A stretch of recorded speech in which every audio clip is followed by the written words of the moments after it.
saying that if I get this one, it's all over, baby. And the flop is 8-6-6. So far, so good for Juanda. He's looking to double up here now with the two kings. Just has to worry about an ace or possible backdoor diamonds for Asadurian. Bring a... Begging for a card. How about an 8? That'll work. You don't want a king? Eh. Not that greedy. I want to leave him with some fighting chance. I wouldn't leave him with too much of a fighting chance. I'll bring a diamond, make it interesting. No, Juanda, you don't want a diamond. John Juanda's seen all too many scenarios too comfortably. I can promise you this. And it's coming. The rest of the table hoping here for an ace. Not that they don't like Juanda. They'd like to see him go. The turn is a 5 of clubs. 5 of clubs, no help for Asadurian now, just one card. Ace of spades on the river? Did you have an ace of spades? Ace of spades is good for me. So Asadurian begging now for the ace of spades. Okay, ace of spades. That would eliminate Juanda, of course. Actually, I apologize from now. Confident young man. Yeah. Tongue-in-cheek, of course. Juanda feeling good right now. And the river is an ace of spades! Ace of spades! Incredible! What a tough beat there for John Juanda, who's going to be eliminated in 6th place. Asadurian calling his shot, the ace of spades, and that's exactly what hit. And John Juanda takes home just over $46,000 US. The biggest threat to the table is heading home.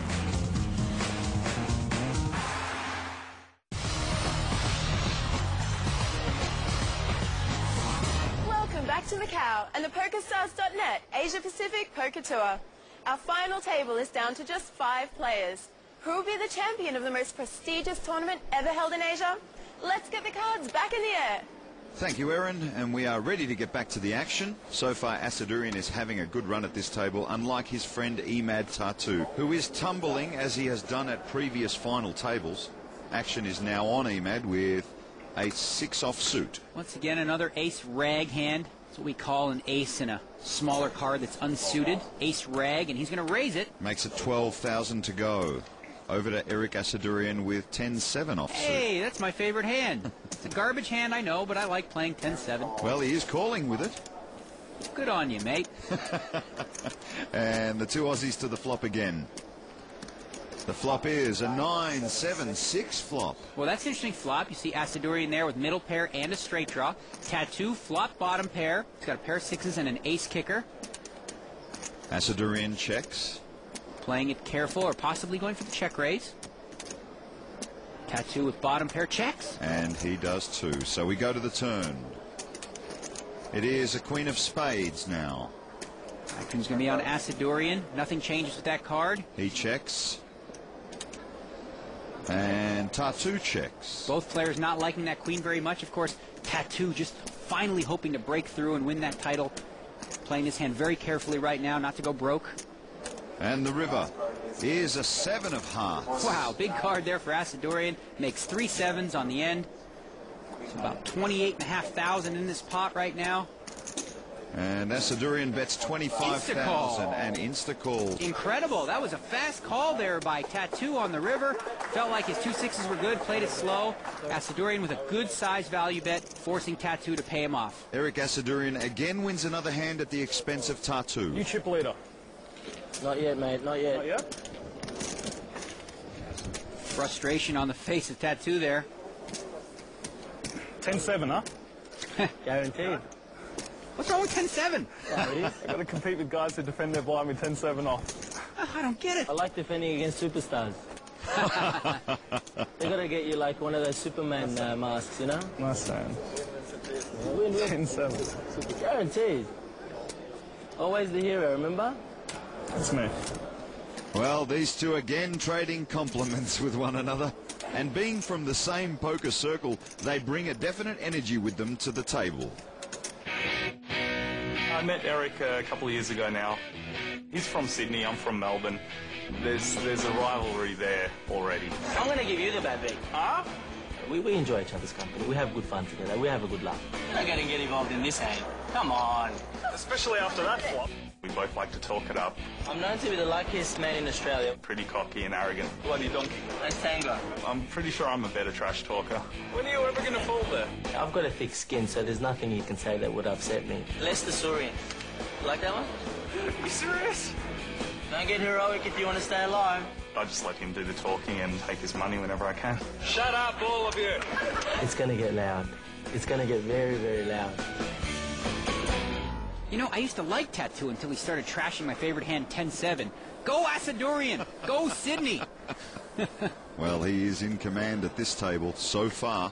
Emad Tattoo hasn't had it his way. And there is the man responsible for the poker boom in Australia, Joe Hasham, after winning the World Series, sitting with his brother Tony Hasham, here in support of both their mates. Great to see Joe Hasham there, rooting on his fellow countrymates. Of course, his two fellow countrymates not so happy with each other at the moment.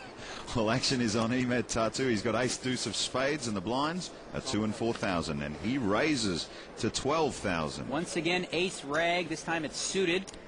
He's going to play aggressively and raise to 12,000. Bo's seal stat gets out of the way with king 9 offsuit, and over to his mate again, Eric Asadurian with jack 10 of clubs. We haven't heard a lot from Sealstat, biding his time, letting these two guys fight it out. And Asadurian makes the call, and these two spar again. The flop is Jack 8-4. Well, this gives Asadurian a commanding lead in the hand. He's got a pair of jacks on the flop. Tattoo misses. And Asadurian checks, as does Emad Tattoo. Once again, both players treading carefully to the turn. A pretty mean stare from Tattoo, and the turn is a 4 of spades. Looks like Asadurian's going to want to protect his pair of jacks here. And he fires out 16,000 into the pot. Now Asadurian with the lead, but Tattoo has to ask himself, he could have a draw. Ace high might still be good. He's going to make the call. He does indeed make the call. See Asadurian thinking about what to do next. And we go to the river. It is a 3 of clubs. Well, that's a complete blank. Doesn't help anyone. Asadurian with the check mark, as you can see. Only way he could lose is if he folds. Don't see that happening. Asadurian fires 35,000 into the pot. It's a good size value bet, really hoping that maybe that Tattoo thinks he's bluffing and might make a loose call here. With just ace high, all Tattoo can beat is a bluff. Why don't I believe you? I've got an innocent face. This feels sick giving you another 40,000 bucks. You don't have to, you know. You could fold. He seems very curious right now. It seems as though Asadurian has him confused by the way he's been playing. And he makes the call. Jack. And you see Tattoo knows he's up against a jack, but pays it off anyway. Frustrated by the fact Asadurian has been owning him so far. Just totally outplaying him. Punishing me today, Eric. Asadurian with all the momentum right now. And Asadurian has taken over the chip lead. He has nearly 350,000 in his stack, while Emad Tattoo has slipped to less than 180,000. Tattoo said earlier that it takes a lot to make him tilt. We'll see. Back to the gaming capital of the world after this.